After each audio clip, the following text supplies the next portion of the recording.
I left a message, Whittington congregation, Chesterfield, yes? That's right, yeah. Yes, thank you. I've been going through your book, Enjoy Life Forever. I'm a bit puzzled about a couple of things. Maybe it might be best, however, just to look at one thing rather than lots of things at the same time. Does that make sense? Yeah. I guess one thing would be lesson 24, what is the truth about angels?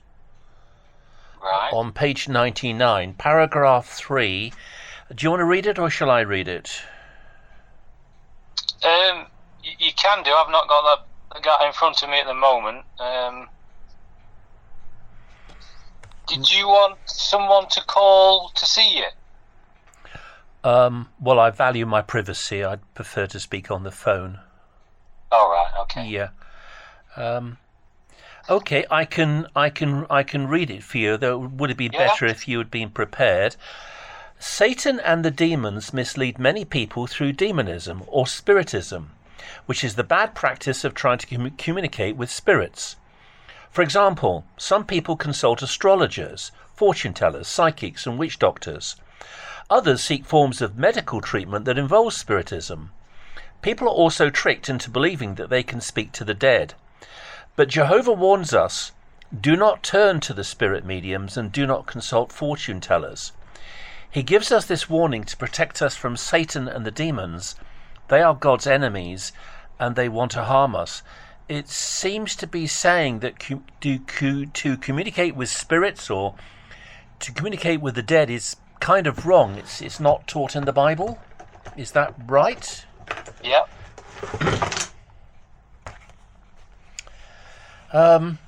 But Pastor Russell is said to be guiding the Watchtower Society in the Finnish Mystery, published in 1917, a year after his death. On page 144, it says that Russell is guiding from beyond the veil. Well, beyond the veil means after he's died. So he's still guiding the Watchtower Society as a spirit from beyond the grave. The Finnish Mystery 144. I can get it out and read it to you if you want me to. I'm a bit shocked at this. No, well, it's probably an updated understanding. That's a very old publication.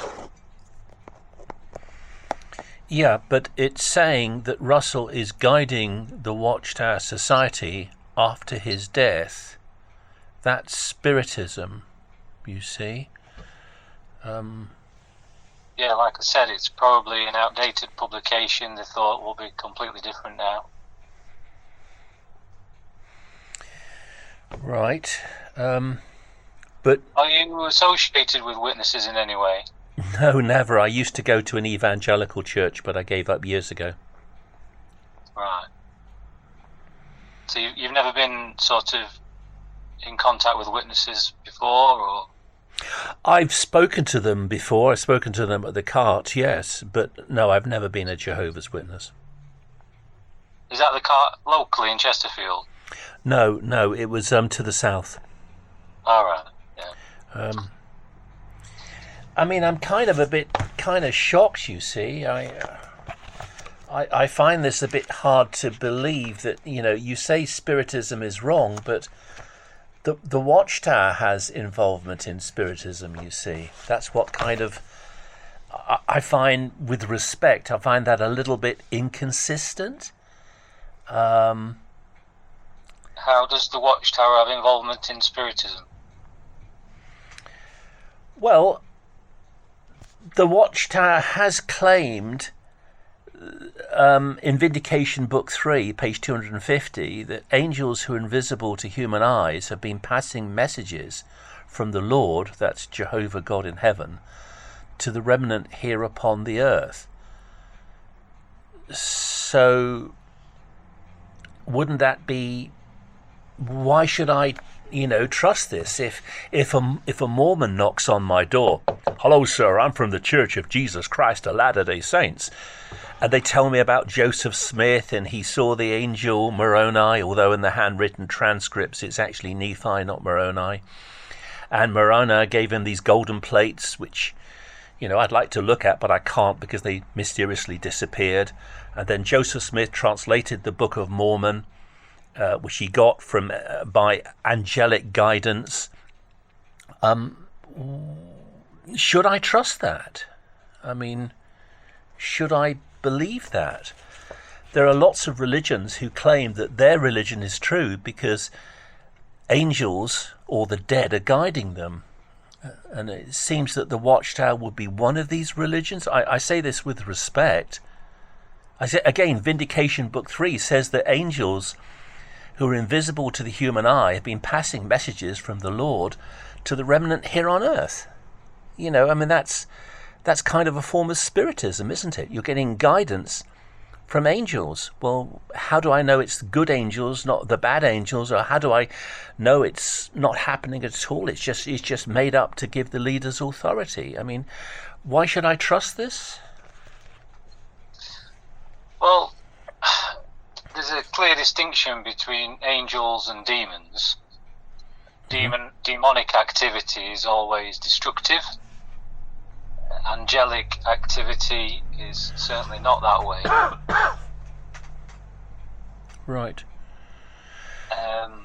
So, as regards for like foretellers and spiritual healers and all that kind of thing, that's demonic activity that is working to convince people that they're actually speaking to their dead relatives or to God somehow, and the Bible says that's clearly not the case. So it's a way of misleading people away from the truth. So speaking to spirit mediums is wrong. Have I understood that?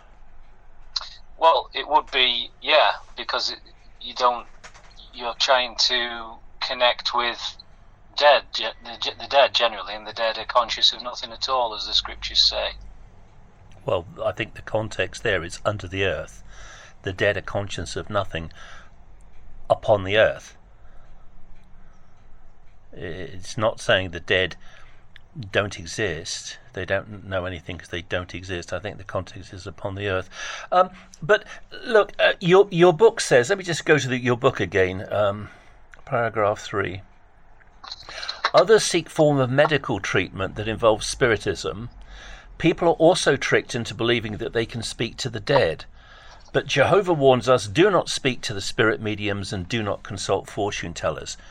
He gives us this warning to protect us from Satan and the demons. They are God's enemies and they want to harm us. It seems pretty emphatic in saying that we shouldn't speak to spirit mediums. Yep. Yeah. But the Watchtower promoted a spirit medium, Johannes Grieber, for 20 years. I mean, he's quoted in the Aid book, The Aid to Bible Understanding, page 1134, 1669. The Word Who Is He According to John on page 5, which backs up the translation that the spirits gave Grieber about John 1:1. Grieber was a Catholic priest who was defrocked for using the Ouija board to translate the Bible. He had seances and the spirits helped him with his Bible translation work. But then Grieber was the first guy, and the only guy I've ever heard of, who actually used the Ouija board and asked the spirits behind the Ouija board to help him with his Bible translation. And he published in German a Bible in Germany in the 1930s, which the Watchtower picked up on and promoted because it said in John 1:1 the word was a God in Grieber's Bible. That's what the demon spirits told Grieber. Even your Watchtower, 15th of February 1956, page 111, I won't read the whole article, but it admits that Grieber was a spiritist and that he used his spiritistic practices to contact spirits who would help him with his Bible translation work. And then part of this Bible translation work found its way into the New World Translation. I mean, you know, I'm trying to be respectful, but I find this pretty shocking. You seem to have a lot of our publications. Well, if I'm going to look at something, I'm going to look at it in depth. Otherwise, I'm wasting my time, aren't I? I used to be an evangelical Christian. In many evangelical Christian churches, you smile. You smile, and that's it. Then you pay your tithe, and you go home. And then you do this for 20, 30 years. I'm not interested in smiling and paying a tithe. I actually want to study the Bible and know things in depth. So I sort of made myself very unpopular with the evangelicals by actually picking up the Bible and reading it, which makes you a threat to the pastors. And I'm not saying they're all bad people. I think there are some good people amongst them, but it's getting very hard to find them these days. There seems to be tremendous abuse, as I have found, and so I just left. But, you know, why did the Watchtower quote Johannes Grieber for so many years, you see? I can't help you with that one, because that's the first I've heard. 1956 is 20 years before I was born, so that's not something I've come across. Well, it's up on the website. Is it? Yes. You can go back and read Watchtowers to 1950 on the website. Oh, yeah. Yeah, you can do that, yeah. Yes. A lot, like I said, a lot of the older publications have been updated. Things have changed as new things have come out. So if you always refer to the older publications, it will be outdated material sometimes. But how do you hold people accountable for what they teach and how they act? I mean, do you hold people accountable for what they teach and how they act? Or well, yeah. Right, well, the Watchtower has quoted for 20 years. I've only given you a few of the references. There are many, many more. I mean, this is the word, who is he, according to John. It's a footnote at the bottom of the page. The New Testament, a translation and explanation based on the oldest manuscripts by Johannes Grieber, a translation from German into English, edition of 1937, the front cover of this bound translation being stamped with a golden cross. I believe that reference, I'm just looking at the footnote, I believe that reference is to John 1:1, where Grieber's Bible falsely read and the word was a God, you see. There's no Bible that reads that way. No Bible translated by a real scholar. Right. Unless you can name a scholar whose Bible reads and the word was a God. Not off the top of my head, no. Is it true that there's no scholarship in the Watchtower Society? Your New World Translation was simply the work of 5 uneducated men: Franz, Nathan Homer Knorr, Hayden Covington, Schroeder, and a Greek national who spoke some modern Greek but had no training in biblical Greek. Ganges, I think it's called Ganges or Ganges. Those were the 5 translators. None of them had any university credits or in biblical Greek or Hebrew. Again, I'm not sure on that, but the accuracy of our translation is good. Says who? From the appendixes we've looked at, from the manuscripts that they've took it from, they've gone as close as they possibly can to the originals. Says who? Says the people who've translated it. Well, look, if I told you I'm the richest man in the world, okay? Just because I tell you I'm the richest man in the world, you need to ask me, can you prove that, Robert? Oh, yes, because I'm telling you I'm the richest man in the world. It's circular reasoning. Actually, I'm not the richest man in the world. I'm dirt poor if you look at my bank account.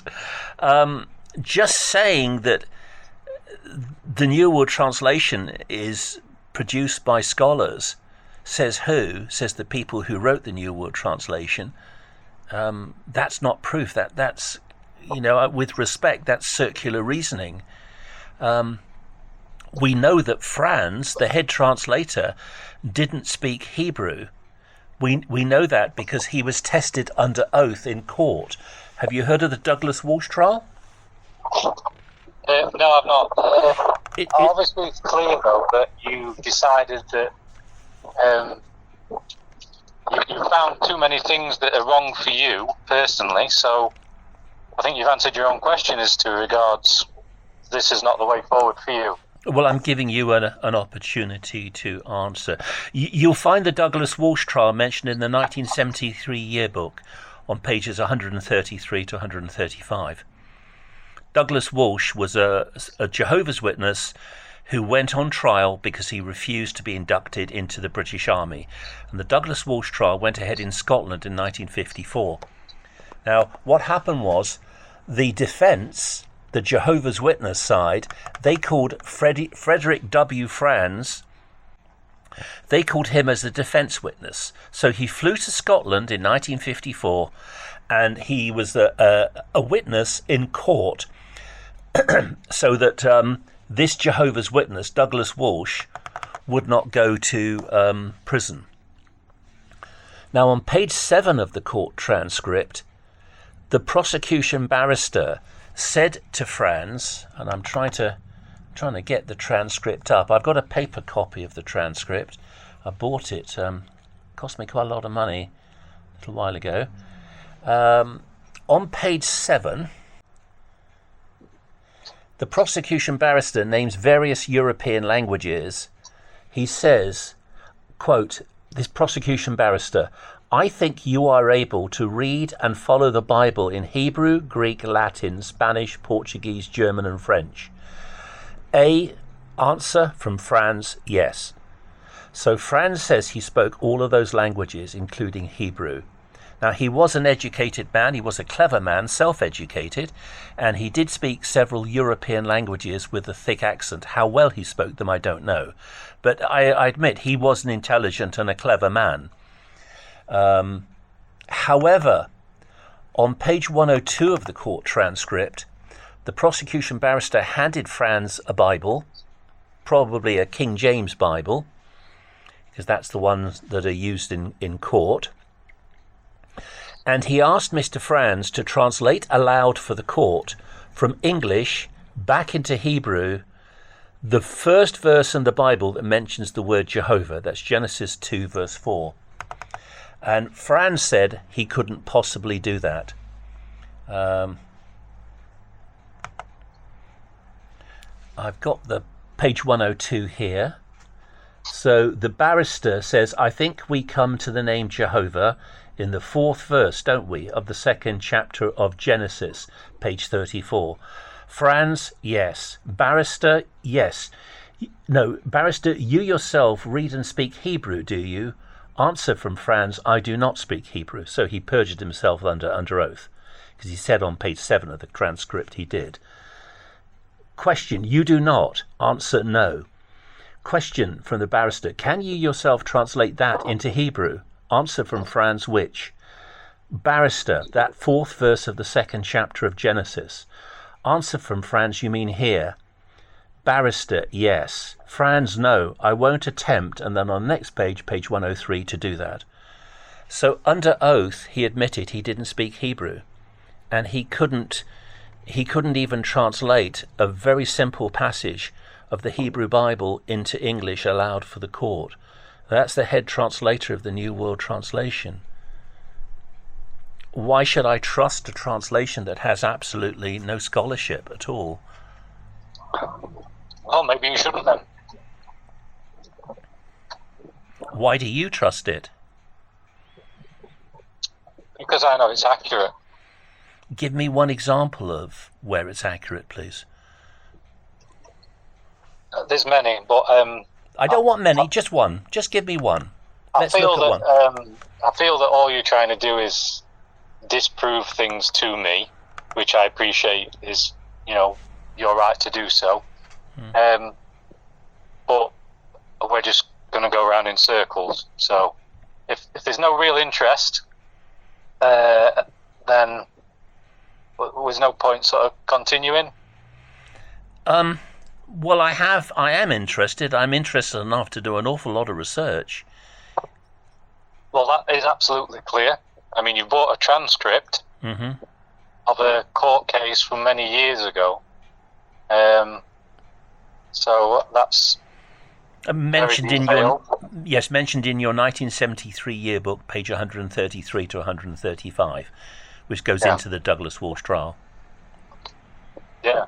So I think what you're trying to say is you're clearly proving to yourself that you don't believe we have the truth. So that's fine.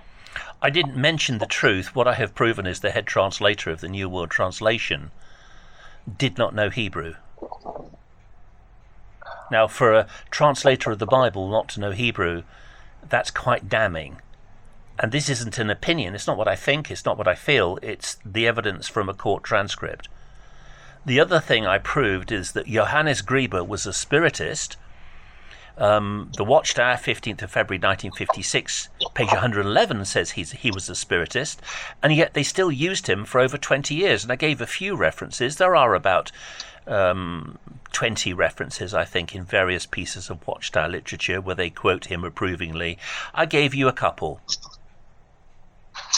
Yeah.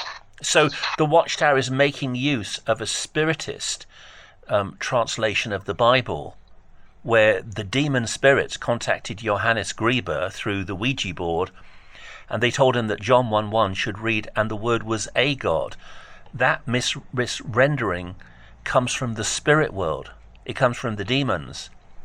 That's not how anybody with a PhD in Greek has ever translated the Bible. Yeah, something I'll have to look into then. Another thing about John 1:1 is if you go to your blue Kingdom Interlinear translation, I'm sure you're aware there's two, a purple and a blue one. The blue one's the 1985 revision. If you go to that, the Kingdom Interlinear translation, and look at Appendix 2A on page 1139, it mentions the Monotesauron by John S. Thompson as support for John 1:1 reading, "And the word was a God." Right. This is quite an old publication, the Monotesauron, published in 1829, so almost 200 years ago. And it does read, "And the word was a God." The trouble is, if you go to the Monotesauron and you look at page 13 on the Monotesauron, where it does say, "And the word was a God," what you will find out is that John S. Thompson was another spiritist. The Ouija board didn't exist in his day, so he didn't contact the spirits by the Ouija board like Grieber. He just used plain old seances where they held hands and then the spirits would speak through the medium and give various Bible translations how the Bible should be rendered to John S. Thompson, who did lean upon some scholarly sources, but he also used the occult. He also used seances to translate the Bible for him. So the two main sources for the Jehovah's Witness rendering of John 1:1 is Johannes Grieber, a spiritist who published a Bible, New Testament actually, rather than the Bible, New Testament in 1937 in Germany, where he had used the Ouija board and other spiritist practices like automatic writing and seances, but chiefly the Ouija board, to get the spirits to translate the Bible for him. And the other rendering of John 1:1, which your own appendix alludes to, is the spiritist John S. Thompson in his Monotesauron, page 1139, appendix 2A of the Blue Kingdom Interlinear translation. I mean, it's not exactly covering yourself in glory, is it, if you have to appeal to spiritists and the occult to back up your translation of John 1:1, "And the word was a God"? No, something I'll have to look into.